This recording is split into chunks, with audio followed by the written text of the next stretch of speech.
आज का हमारा टॉपिक है मैग्नेटिक प्रॉपर्टी ऑफ सॉलिड्स, ठोसों का चुंबकीय आघूर्ण।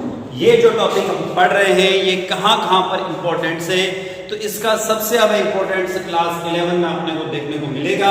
क्लास 11 के बाद में क्लास 12 में भी मिलता है। इसके अलावा ग्रेजुएशन लेवल यानी BSc first year, second year और फाइनल में भी हमें इसकी बहुत ज्यादा आवश्यकता होती है। तो आप मेरे साथ बने रहिए और हम लोग देखेंगे मैग्नेटिक प्रॉपर्टी ऑफ सॉलिड्स, ठोसों का चुंबकीय गुण। अब जो सॉलिड्स होते हैं उनमें किस तरीके की मैग्नेटिक प्रॉपर्टी पाई जाती है, उनमें मैग्नेटिक नेचर किस तरीके से डेवलप होता है, कौन कौन से मैग्नेटिक प्रॉपर्टी उनके द्वारा शो हो सकती है, उन सब को इस वीडियो लेक्चर के अंदर हम लोग पढ़ते हैं। तो आप मेरे साथ बने रहिए और हम देख रहे हैं मैग्नेटिक प्रॉपर्टी ऑफ सॉलिड्स। देखो, सबसे पहली खास बात क्या है, जितने भी सब्सटेंस होते हैं, मैं कुछ खास बात की तरफ चल रहा हूं, कुछ इंपॉर्टेंट पॉइंट की तरफ चल रहा हूं। सबसे पहला इंपॉर्टेंट पॉइंट ये है कि जितने भी सब्सटेंस होते हैं, जितने भी पदार्थ होते हैं, उन सभी पदार्थों में क्या होता है, कुछ न कुछ मैग्नेटिक प्रॉपर्टी यानी कि उनमें चुंबकीय गुण पाया जाता है। ध्यान रखो, सबसे पहला पॉइंट क्या है, तो सबसे पहला पॉइंट ये है कि सभी पदार्थों में कुछ न कुछ मैग्नेटिक प्रॉपर्टीज यानी उनके अंदर चुंबकीय गुण अवश्य रूप से पाए जाते हैं। ध्यान रखना। तो पहली कंडीशन क्या होगी, जितने भी सब्सटेंस होते हैं, देखो मेरे पास में चाक है, मेरे पास में डस्टर है, क्लियर है, किसी की भी बात कर लूं, सभी के अंदर क्या होगा, कुछ न कुछ मैग्नेटिक प्रॉपर्टी पाई जाती है। ठीक, आगे चलते हैं। ये जो मैग्नेटिक प्रॉपर्टी होती है वो किसके कारण होती है, तो दूसरी बात की तरफ चल रहा हूं। ये जो किसी भी सब्सटेंस में मैग्नेटिक प्रॉपर्टी होगी वो किसके कारण होगी, इलेक्ट्रॉन के कारण होगी। ध्यान रखना, किसी भी सब्सटेंस में मैग्नेटिक प्रॉपर्टी यदि है तो मैग्नेटिक प्रॉपर्टी का बहुत बड़ा कारण किसके कारण है, इलेक्ट्रॉन। तो इलेक्ट्रॉन के कारण उनमें मैग्नेटिक प्रॉपर्टी डेवलप हो जाती है। आगे चलते हैं, तीसरे पॉइंट की तरफ चल रहा हूं जो कि मैं बात कर रहा हूं। एक एटम की बात करूं, एक परमाणु की बात करूं, तो किसी भी परमाणु में प्रत्येक इलेक्ट्रॉन को हम एक माइक्रोमैग्नेट की तरह इमेजिन कर सकते हैं। क्लियर है। तो हम क्या करें कि जितने भी एटम्स होते हैं उन एटम में जितने भी इलेक्ट्रॉन्स होते हैं यानी प्रत्येक इलेक्ट्रॉन को, ऑल इलेक्ट्रॉन को हम एक माइक्रोमैग्नेट यानी सूक्ष्म मैग्नेट की तरह, चुंबक की तरह वो अपने बिहेवियर को शो करता, अपने व्यवहार को बताता है। तो हम क्या कह सकते हैं कि किसी भी एटम के अंदर, जैसे मैं कह रहा हूं चाक, इस चाक को मैं लिख रहा हूं, इसमें से छोटे छोटे जो पार्टिकल्स निकल रहे हैं, ये छोटे छोटे पार्टिकल्स भी किसकी तरह बिहेव को शो करते हैं, मैग्नेट की तरह बिहेव को शो करते हैं। तो हम ये कह रहे हैं कि किसी भी एटम में प्रत्येक इलेक्ट्रॉन जो होता है वह एक माइक्रोमैग्नेट यानी सूक्ष्म चुंबक की तरह अपने नेचर को या अपने बिहेवियर को शो कर सकता है। क्लियर है। आगे चलते हैं। अब किसी भी सब्सटेंस में यदि हम मैग्नेटिक प्रॉपर्टी यानी चुंबकीय गुण की यदि स्टडी करेंगे, मैग्नेटिक प्रॉपर्टी की स्टडी करेंगे, चुंबकीय गुण का अध्ययन करेंगे, तो वो किसके कारण होता है, तो हम ये कह सकते हैं कि मैग्नेटिक प्रॉपर्टी की स्टडी मैग्नेटिक मोमेंट के द्वारा होती है। ध्यान रखना, हिंदी में इसको चुंबकीय आघूर्ण कहते हैं। क्या कहते हैं, चुंबकीय आघूर्ण कहते हैं। तो किसी भी सब्सटेंस में यदि हम मैग्नेटिक प्रॉपर्टी का डिस्क्रिप्शन करेंगे, मैग्नेटिक प्रॉपर्टी को समझेंगे, तो वो किसके कारण समझी जाएगी, मैग्नेटिक मोमेंट यानी चुंबकीय आघूर्ण के द्वारा हम उसकी मैग्नेटिक प्रॉपर्टी को समझ सकते हैं। अब ध्यान रखना, हम आगे की तरफ चलते हैं। हम ये कह रहे हैं कि किसी भी सब्सटेंस में यदि मैग्नेटिक बिहेवियर है, वो अपनी मैग्नेटिक प्रॉपर्टी को शो कर रहा है, तो कोई भी सब्सटेंस यदि अपनी मैग्नेटिक प्रॉपर्टी को शो करता है तो भैया वो किसके कारण करता है, तो उसके पीछे भी दो रीजन है। उन रीजन की तरफ चलते हैं। ठीक है। अब हम कह रहे हैं कि मैग्नेटिक प्रॉपर्टी या जो मैग्नेटिक मोमेंट होता है वह किसके ऊपर डिपेंड कर रहा है, इलेक्ट्रॉनों के ऊपर। तो हम कह रहे हैं यहां पर कि जो इलेक्ट्रॉन होते हैं, ठीक है, उन इलेक्ट्रॉन में टू टाइप्स ऑफ मोशन होते हैं। इलेक्ट्रॉन में क्या होता है, टू टाइप्स ऑफ मोशन। क्या होता है इलेक्ट्रॉनों में, यानी इलेक्ट्रॉन में दो प्रकार की गतियां पाई जाती है। नोट डाउन करके चलो आप, क्या होता है इलेक्ट्रॉन में कितनी प्रकार की गतियां होती है, कितने प्रकार के मोशन होते हैं। तो इलेक्ट्रॉन में 2 टाइप्स ऑफ मोशन होते हैं। कौन कौन से मोशन होते हैं, वन बाय वन से। पहला जो इलेक्ट्रॉन के अंदर मोशन होगा उसको हम बोलते हैं ऑर्बिटल मोशन। पहला कौन सा मोशन है, ऑर्बिटल मोशन होता है। हिंदी में यदि इसको हम कहें तो नाभिक के चारों ओर की कक्षीय गति, क्या लिख रहा हूं मैं, नाभिक के चारों ओर कक्षीय गति। तो पहला तो हो गया ऑर्बिटल मोशन, किसके चारों ओर होता है, न्यूक्लियस के चारों ओर जो होता है उसको हम लोग क्या बोलते हैं, ऑर्बिटल मोशन बोलते हैं। दूसरा मोशन उसको बोलते हैं स्पिन मोशन। कौन सा मोशन, स्पिन मोशन। अब स्पिन मोशन क्या होता है, अपने अक्ष पे चारों ओर घूमना। क्या होता है, अपने अक्ष पर चारों ओर घूमना। देखो भैया, अब यहां पे 2 टाइप्स ऑफ मोशन हो गए। पहला तो मोशन हो गया ऑर्बिटल मोशन और दूसरा हो गया स्पिन मोशन।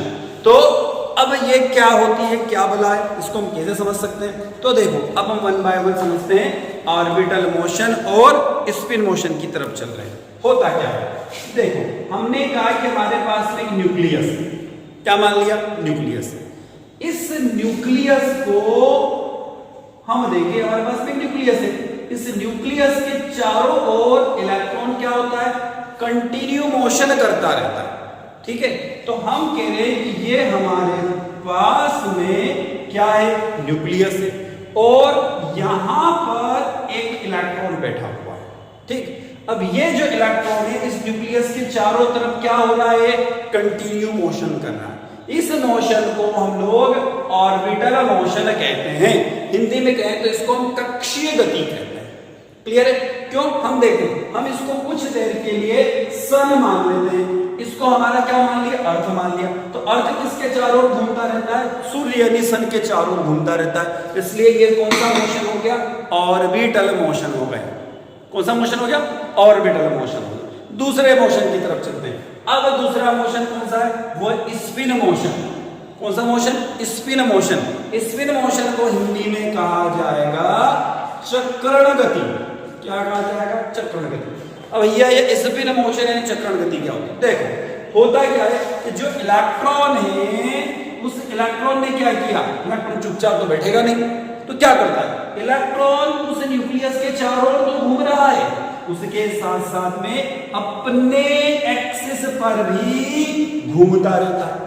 क्लियर, तो इलेक्ट्रॉन ने क्या किया, इलेक्ट्रॉन इस न्यूक्लियस के चारों ओर घूमने के साथ साथ में अपने अक्ष पर भी क्या रहेगा, लगातार चक्कर लगाता रहेगा, कंटिन्यू मोशन होता रहता है। तो इस मोशन को हम लोग क्या कहते हैं, चक्रण गति या स्पिन मोशन के नाम से जानते हैं। क्लियर है, तो हम ये कह सकते हैं कि 2 types of motion present in an electrons. किसी भी इलेक्ट्रॉन में कितने प्रकार का मोशन हो सकता है, तो इलेक्ट्रॉन में 2 टाइप्स का मोशन होता है। क्लियर, आई होप आप लोगों को यहां तक समझ में आ गया होगा। अब इसके बारे में थोड़ा सा और डिस्कस करते हैं, फिर हम चलेंगे टाइप्स ऑफ मैग्नेटिक प्रॉपर्टी की तरफ। देखो इलेक्ट्रॉन पर क्या होता है, चार्ज होता है। हम लोग क्या जानते हैं, इलेक्ट्रॉन पे क्या होता है, चार्ज होता है। तो इलेक्ट्रॉन पर चार्ज होने के कारण, इलेक्ट्रॉन पे चार्ज है तो इलेक्ट्रॉन पे कौन सा चार्ज है, तो भैया इलेक्ट्रॉन पर तो नेगेटिव चार्ज होता है। तो इलेक्ट्रॉन पर चार्ज होने के कारण एवं इनकी मोशन होने के कारण, इनकी गतियां होने के कारण इस इलेक्ट्रॉन को हम एक पूरे सिस्टम को एक इलेक्ट्रिक सर्किट के रूप में मान सकते हैं, एक विद्युत परिपथ के रूप में मान सकते हैं, इलेक्ट्रिक सर्किट के रूप में मान सकते हैं, जिसमें चुंबकीय आघूर्ण या मैग्नेटिक मोमेंट पाया जाता है। जिसमें क्या पाया जाता है, चुंबकीय आघूर्ण या मैग्नेटिक मोमेंट पाया जाता है। तो पहली कंडीशन क्या हो गई, हम ये कह रहे हैं कि इलेक्ट्रॉन पर एक नेगेटिव चार्ज होता है। नेगेटिव चार्ज होने के कारण इनकी जो मोशंस होती है, इनकी जो गतियां होती है, उसको हम एक छोटे से इलेक्ट्रिक सर्किट या विद्युत परिपथ के जैसा मान सकते हैं, जिसमें मैग्नेटिक मोमेंट क्या होता है, मिलता है। किसके कारण? इलेक्ट्रॉन के कारण मैग्नेटिक मोमेंट डेवलप हो गया, क्योंकि इलेक्ट्रॉन पे कौन सा चार्ज है, नेगेटिव चार्ज है। दूसरी कंडीशन की बात करते हैं। इस प्रकार की यदि बात की जाए, इस टाइप की बात की जाए, तो प्रत्येक इलेक्ट्रॉन को, जितने भी इलेक्ट्रॉन उस एटम के अंदर, उस मॉलिक्यूल के अंदर है, प्रत्येक इलेक्ट्रॉन को हम एक परमानेंट स्पिन से संबंधित कह सकते हैं। क्योंकि हम जानते हैं, थोड़ी देर पहले बात हुई थी, इलेक्ट्रॉन चुप नहीं बैठेगा। इलेक्ट्रॉन क्या होगा भैया, न्यूक्लियस के चारों भी घूमेगा और अपने अक्ष पे भी क्या होता है, लगातार घूमता रहता है। इसलिए इसके मैग्नेटिक मोमेंट का मान क्या होता है, बहुत कम हो जाता है, क्योंकि इलेक्ट्रॉन क्या होता है, स्पिन कंडीशन में होता है। इसलिए यदि हम मैग्नेटिक मोमेंट की बात करें, किसकी बात करें, देखो मैं बात करने जा रहा हूं यहां पर इसकी मैग्नेटिक मोमेंट की बात करने जा रहा हूं।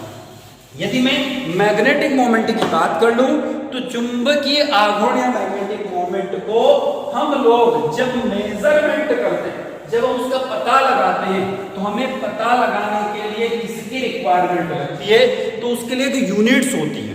क्या होती है? उस यूनिट को बोहर मैग्नेटॉन कहते हैं और उसे म्यू बी से रिप्रेजेंट किया जाता है। क्लियर? तो हम क्या लिख सकते हैं, 1 बोहर मैग्नेटॉन इक्वल टू कितना होता है, तो 1 Bohr magneton equal to 9.27 into 10 की पावर -24 होता है, और उसकी यूनिट होता है AM का स्क्वायर। ये क्या है, बोहर मैग्नेटॉन होता है। किससे निकाला जाता है, तो मैग्नेटिक मोमेंट यानी चुंबकीय आघूर्ण निकालने के लिए जिस यूनिट की रिक्वायरमेंट होती है उसको बोलते हैं बोहर मैग्नेटॉन। सिंबल क्या है, म्यू बी से इसको रिप्रेजेंट किया जाता है। यहां तक आप लोगों को समझ में आ गया होगा। अब आगे बात करते हैं हम लोग मैग्नेटिक प्रॉपर्टी की, या टाइप्स ऑफ मैग्नेटिक प्रॉपर्टी की, कि कितने टाइप्स की मैग्नेटिक प्रॉपर्टी हो सकती है। चलो, तो 1 बाय 1 हम चल रहे हैं मैग्नेटिक प्रॉपर्टी की तरफ, या टाइप्स ऑफ मैग्नेटिक प्रॉपर्टी की तरफ। देखो, अब जनरल वे में यदि हम लोग कहें तो किसी भी सब्सटेंस में 2 टाइप्स ऑफ मैग्नेटिक प्रॉपर्टी होती है। 2 प्रकार के उसके अंदर मैग्नेटिक प्रॉपर्टी हो सकती है, 2 प्रकार के चुंबकीय गुण उसके अंदर हो सकते हैं। और हम यहां पर ऐसा कह रहे हैं कि मैग्नेटिक प्रॉपर्टी जो होती है वो टोटल कितने टाइप्स की होती है, 5 टाइप्स ऑफ मैग्नेटिक प्रॉपर्टी, 5 प्रकार की मैग्नेटिक प्रॉपर्टी। कौन कौन सी होती है, चलते हैं। पहली टाइप की magnetic property para magnetic substance. पहली मैग्नेटिक प्रॉपर्टी क्या होगी, पैरा मैग्नेटिक सब्सटेंस। ठीक है, इसको कहा जाएगा हिंदी में अनुचुंबकीय पदार्थ। क्या कह सकते हैं हम इसको, अनुचुंबकीय पदार्थ इसको कह सकते हैं। दूसरा क्या होता है, उसकी तरफ चलते हैं। तो सेकंड जो प्रॉपर्टी होती है उसको डाया मैग्नेटिक सब्सटेंस कह सकते हैं। ठीक है, हिंदी में बोलते हैं इसको प्रतिचुंबकीय पदार्थ। तो खास बात तो यह है कि किसी भी सब्सटेंस में 2 प्रकार की मैग्नेटिक प्रॉपर्टी जनरली होती है, एक तो डायमैग्नेटिक और एक पैरामैग्नेटिक, यानी अनुचुंबकीय और प्रतिचुंबकीय 2 प्रकार की तो होती है। इसके अलावा भी उनके अंदर कुछ और मैग्नेटिक प्रॉपर्टी पाई जा सकती है। अब वो कौन कौन से, उसकी तरफ चलते हैं। अगली जो मैग्नेटिक प्रॉपर्टी है वो है फेरोमैग्नेटिक सब्सटेंस। हिंदी में कहें तो लोह चुंबकीय पदार्थ। ठीक है, अगली है, चौथा है एंटी फेरोमैग्नेटिक सब्सटेंस। हिंदी में कहें तो प्रति लोह चुंबकीय पदार्थ। और फिफ्थ होता है फेरी मैग्नेटिक सब्सटेंस, यानी फेरी को फेरी कहते हैं। यहां पर फेरी को क्या कहा गया है, फेरी को फेरी ही कह सकते हैं, इसलिए फेरी मैग्नेटिक सब्सटेंस। तो कुल मिलाकर हम क्या कह सकते हैं, 5 टाइप्स ऑफ मैग्नेटिक प्रॉपर्टी होती है। किसी भी सब्सटेंस में कितनी मैग्नेटिक प्रॉपर्टी होती है, तो 5 टाइप्स ऑफ मैग्नेटिक प्रॉपर्टी होती है। अब इन सब मैग्नेटिक प्रॉपर्टी को 1 बाय 1 डिस्कस करते हैं। तो आप मेरे साथ बने रहिए, 1 बाय 1 डिस्कस हम करते चलते हैं। वैसे अभी वीडियो ज्यादा लंबा नहीं हुआ है, मात्र भी 13-14 मिनट में हुआ है, 5 मिनट में उसको फिनिश कर देंगे। चलो, पैरामैग्नेटिक सब्सटेंस क्या होता है? तो इसके लिए कुछ मैं पॉइंट्स लिखवा रहा हूं, उसको आप मेरे साथ में नोट डाउन कर ले। क्या है?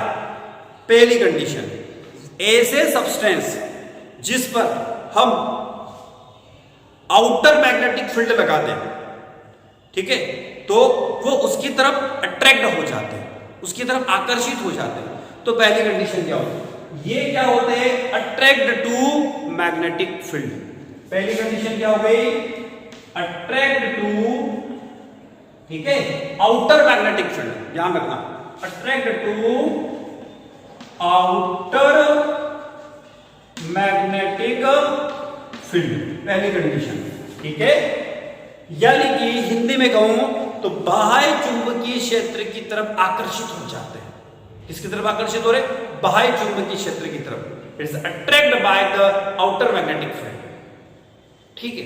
दूसरी कंडीशन, इसमें कहें तो एटम, मॉलिक्यूल और आयंस की बात करें तो एटम, मॉलिक्यूल और आयंस में क्या होते हैं?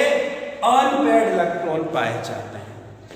क्या पाए जाते हैं? Unpaired electron. तो दूसरी बात आपको याद रखना, पहली तो attract to outer magnetic field, बाह्य चुंबकीय क्षेत्र की तरफ आकर्षित हो जाना, हिंदी में कहूं। दूसरा, एटम, मॉलिक्यूल और आयन में क्या पाए जाएंगे? अनपेयर्ड इलेक्ट्रॉन पाए जाते हैं। तीसरी कंडीशन, मैग्नेटिक फील्ड को यदि हम हटा लें, जो आउटर मैग्नेटिक फील्ड लगाई थी ना थोड़ी देर पहले, उसको हटा लें, तो आउटर मैग्नेटिक फील्ड को हटा लेने पर इनका मैग्नेटिज्म खत्म हो जाता है। तो क्या कहना हम लोग? आउटर मैग्नेटिक फील्ड को हम क्या कर दें? खत्म कर दें। आउटर मैग्नेटिक फील्ड को हटा दें, बाह्य चुंबकीय क्षेत्र को हटा दें, तो क्या होगा? इट्स डिस्ट्रॉय मैग्नेटिज्म, जिसका चुंबकीय क्षेत्र क्या हो जाए? खत्म हो जाए, ठीक है। इसको हम लोग क्या बोलते हैं? Paramagnetic substance. क्लियर है?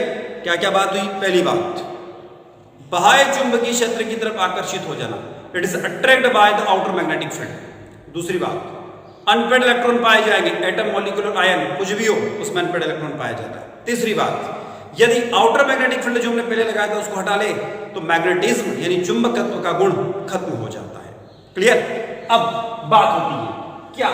इसके एग्जाम्पल देखो, अनपेयर्ड इलेक्ट्रॉन की बात हो रही है तो एक ऐसी कंडीशन, एग्जाम्पल नोट डाउन कर ले। क्या एग्जाम्पल? बहुत सारे एग्जाम्पल है इसके, तो जो चाहे वो लिख दो। O2 TiO मतलब ऑक्सीजन, टाइटेनियम ऑक्साइड हो गया। उसके बाद बात करें तो CuO हो गया, Fe3+ हो गया, ठीक है ना। बहुत सारे एग्जाम्पल है। Cu2+ हो गया, कैसे एग्जाम्पल है। अब इसको हम एक एक एग्जाम्पल को समझ भी लें कि आखिरकार ये होता क्या है। जैसे मैंने लिख दिया आगे Mn भी है। चलो अब Mn की बात कर लें जो आखिरी में लिखा। चलो तो हमने लिखा Mn, एटॉमिक नंबर 25। Mn का एटॉमिक नंबर कितना है? 25। अब Mn का जो एटॉमिक नंबर 25 है, ठीक, उसका इलेक्ट्रॉनिक कॉन्फ़िगरेशन लिखो। देखो 1s2 2s2 2p6 3s2, ठीक है, 3p6 4s2 3d5। क्लियर? अब क्या हुआ? D के अंदर कितने इलेक्ट्रॉन है? 5 है। तो 1 2 3 4 5, पांचों क्या है? अनपेयर्ड है, यानी उनमें पेयरिंग नहीं हो रही है, युग्मन नहीं हो रहा है। तो पेयरिंग नहीं होने के कारण Mn is a higher paramagnetic substance.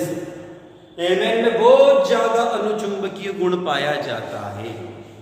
Clear? इस तरीके से निकाल सकते हैं। नेक्स्ट की तरफ चलते हैं, डायमैग्नेटिक सब्सटेंस।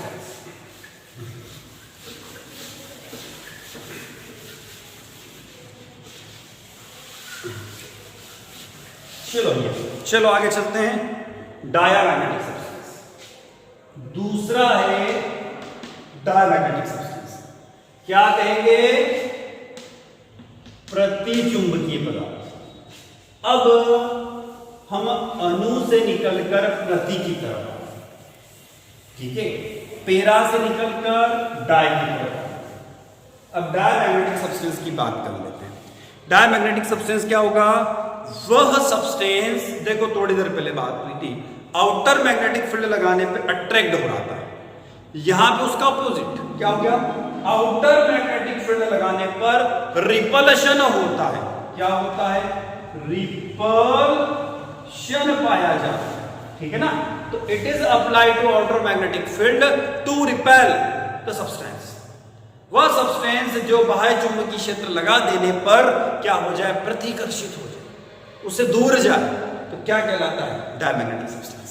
आगे इनके एटम, मॉलिक्यूल और आयन की बात करें, इनके एटम, मॉलिक्यूल और आयन की बात करें तो इसमें सभी इलेक्ट्रॉन क्या होंगे, उनमें पेयरिंग होगी, यानी उनके अंदर युग्मन पाया जाता है। क्लियर है। अब आगे की बात करते हैं। हमने क्या कहा था कि यदि हम मैग्नेटिक फील्ड को हटा लें तो मैग्नेटिज्म खत्म हो जाएगा। किस में खत्म हो गया था, अनुचुंबकीय में, पैरामैग्नेटिक में। यहां पर क्या है, यहां पर इलेक्ट्रॉन पेयर्ड है, युग्मित है, तो दोनों इलेक्ट्रॉन के कारण मैग्नेटिक मोमेंट जो होता है, चुंबकीय आघूर्ण जो होता है, वो एक दूसरे को क्या करता है, कैंसिल कर देता है। इसलिए हम कह सकते हैं कि एक दूसरे के अफेक्ट को, प्रभाव को निरस्त कर देते हैं। तो एग्जाम्पल क्या है, एग्जाम्पल सबसे बढ़िया example sodium chloride, table salt, ठीक। आगे बात करें वेरिडियम पेंटॉक्साइड, टाइटेनियम डाइऑक्साइड, ऐसे बहुत सारे एग्जाम्पल हैं, और है जिंक है, कैडमियम में, बहुत सारे एग्जाम्पल है। चलो अब हुआ क्या, आगे लिखे तो Na positive, K positive, Mg2 positive, etcetera. अब मैं एग्जाम्पल लेता हूं जिंक का। Atomic number 30, electronic configuration 1s2, 2s2, 2p6, 3s2, 3p6, 4s2 और 3d10। डी के अंदर कितने इलेक्ट्रॉन है, 10, यानी कि डी टोटल कितने होते हैं, 5। 1 2 3 4 5 6 7 8 9 और 10, सभी इलेक्ट्रॉन क्या है, पेयर्ड है। क्लियर है। तो सभी इलेक्ट्रॉन पेयर्ड होने के कारण इसको हम लोग क्या कह सकते हैं, it is a diamagnetic substance. Dia का मतलब कितना होता है, दो रहेंगे तो किस फॉर्म में रहेंगे, पेयरिंग के फॉर्म में रहेंगे। तो यहां पर क्या है, सभी पेयरिंग। याद रखने का तरीका बता रहा हूं, डाई मतलब कि दो, टू, डाई मतलब कि दो का मतलब पेयरिंग में रहेंगे। याद रखना, दो हमेशा काय में, पेयरिंग में रहेंगे। पेयरिंग के लिए कितने की आवश्यकता होती है, दो की। युग्मन के लिए किसकी आवश्यकता होती है, दो की। जैसे याद करने का तरीका, डाई मतलब कि दो का मतलब कि पेयरिंग में, इलेक्ट्रॉन वहां पर अनपेयर्ड नहीं होता है। क्लियर है। तो ये तो डायमैग्नेटिक और पैरामैग्नेटिक की बात हो गई। अब चलते हैं हम अगले की तरफ, जो ही फेरोमैग्नेटिक सब्सटेंस। चलिए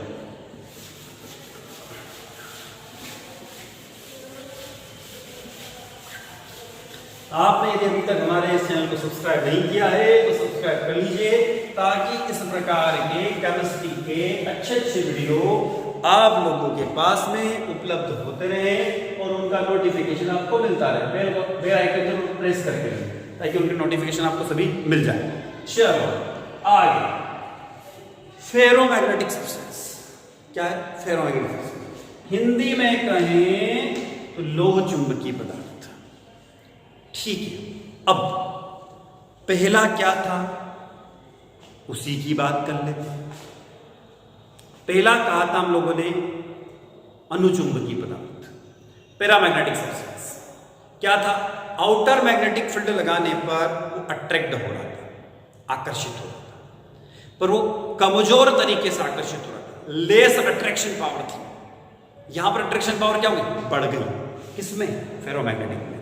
तो वह सब्सटेंस जो बाह्य चुंबकीय क्षेत्र लगा देने पर प्रबलता से आकर्षित होता है, दो substance applied outer magnetic field, it is attract by the, ठीक है, वो क्या हो रहा, it is attract by the magnetic field, जो प्रबलता से आकर्षित होता रहता है, स्ट्रांगली जो अट्रैक्ट हो जाए उसको हम लोग क्या बोलते हैं, फेरोमैग्नेटिक सब्सटेंस कह सकते हैं। तो पहला क्या है, आउटर मैग्नेटिक फील्ड में स्ट्रांगली अट्रैक्ट होना चाहिए, पहली बात है। दूसरे, इसमें अनपेयर्ड जो इलेक्ट्रॉन होंगे उनकी संख्या ज्यादा होना चाहिए।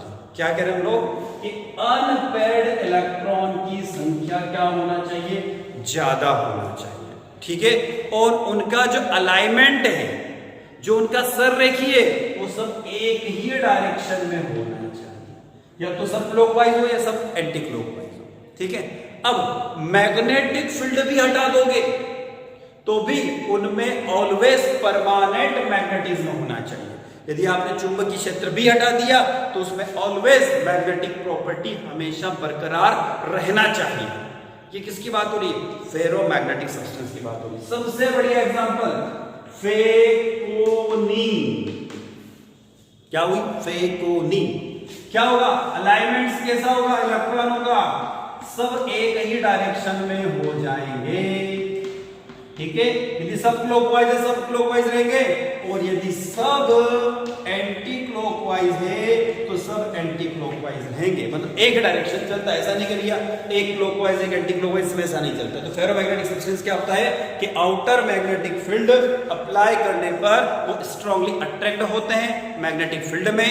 दूसरा, इसमें अनपेड इलेक्ट्रॉन ज्यादा होते हैं और उनका अलाइनमेंट एक ही डायरेक्शन में होता है।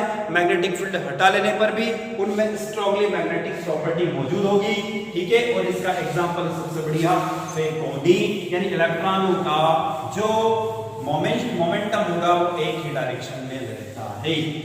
चले आगे, तीसरे के बाद हम आगे चौथे की तरफ। यदि आपने वीडियो देख रहे हो और पसंद आ रहा है, अच्छा लग रहा है तो लाइक अवश्य करें। नेक्स्ट है एंटी फेरोमैग्नेटिक, हिंदी में कहें तो प्रतिलोह चुंबकीय पदार्थ। अब ऐसे सब्सटेंस जिनमें इक्वल क्वांटिटी में, बराबर संख्या में अनपेड इलेक्ट्रॉन हो और उन इलेक्ट्रॉनों का जो स्पिन है वो अपोजिट डायरेक्शन में रहे, तो उनकी मैग्नेटिक प्रॉपर्टी जो होती है या उनका मैग्नेटिज्म जो होता है वो एक दूसरे को कैंसल करते चलता है। ऐसे सब्सटेंस को हम लोग एंटी फेरोमैग्नेटिक सब्सटेंस कहते हैं। एक बार डेफिनेशन बताओ। जब इलेक्ट्रॉन अनपेड कंडीशन में हो, ध्यान रखना सिर्फ एक ही है कौन सा डायमैग्नेटिक जिसमें इलेक्ट्रॉन पेयर्ड होते हैं, बाकी सब में अनपेयर्ड होते हैं। 5 टाइप के हमने ना 5 टाइप्स ऑफ मैग्नेटिक प्रॉपर्टी, तो खाली एक ही डायमैग्नेटिक जिसमें इलेक्ट्रॉनों की पेयरिंग होगी, बाकी किसमें पेयरिंग नहीं होती। तो एंटी फेरोमैग्नेटिक जब इक्वल क्वांटिटी में, जब बराबर संख्या में अनपेड इलेक्ट्रॉन हो और वो विपरीत दिशा में, अपोजिट डायरेक्शन में उनका अलाइनमेंट्स हो जाए, सररेखीय हो जाए, तो एक दूसरे की मैग्नेटिक प्रॉपर्टी को वो कैंसल कर देते हैं। ऐसे सब्सटेंस को हम लोग एंटी फेरोमैग्नेटिक सब्सटेंस कहेंगे। क्या कहेंगे? एंटी फेरोमैग्नेटिक सब्सटेंस कहेंगे। एग्जांपल बहुत बढ़िया, Fe2O3 सबसे बढ़िया एग्जांपल। और भी बात करें तो मैग्नीज के ऑक्साइड है MnO, MnO2 है, बहुत सारे प्रॉपर्टीज के अंदर। क्रोमियम की बात करें Cr2O3 है, FeO है, तो इसमें ये होता है। अब देखो क्या होता है, हम कह रहे हैं कि इलेक्ट्रॉनों की जो स्पिन है अलाइनमेंट से उसकी बात, एक की स्पिन यदि क्लॉकवाइज है दूसरे की एंटी क्लॉकवाइज, फिर क्लॉकवाइज फिर एंटी क्लॉकवाइज, फिर क्लॉकवाइज फिर एंटी क्लॉकवाइज, तो इस तरीके से होता है। मतलब एक ऊपर एक नीचे, ऊपर एक नीचे, ऊपर एक नीचे, मतलब बराबर क्वांटिटी में रहेंगे। तो इलेक्ट्रॉन अनपेड तो है पर क्या है? इक्वल क्वांटिटी में। मतलब देखो एक ऊपर एक नीचे, एक ऊपर एक नीचे, एक ऊपर एक नीचे, इस कंडीशन में रहता है, तो इसको हम एंटी फेरोमैग्नेटिक सब्सटेंस कह देते हैं। उसके बाद में आते हैं लास्ट में फेरी जो हम पढ़ रहे हैं ना, उसको बोलते हैं फेरी मैग्नेटिक सब्सटेंस, FeRRI, फेरी चुंबकीय पदार्थ। अब ये क्या बता है? ये लास्ट टाइप का, 5th type of magnetic property, 5वीं।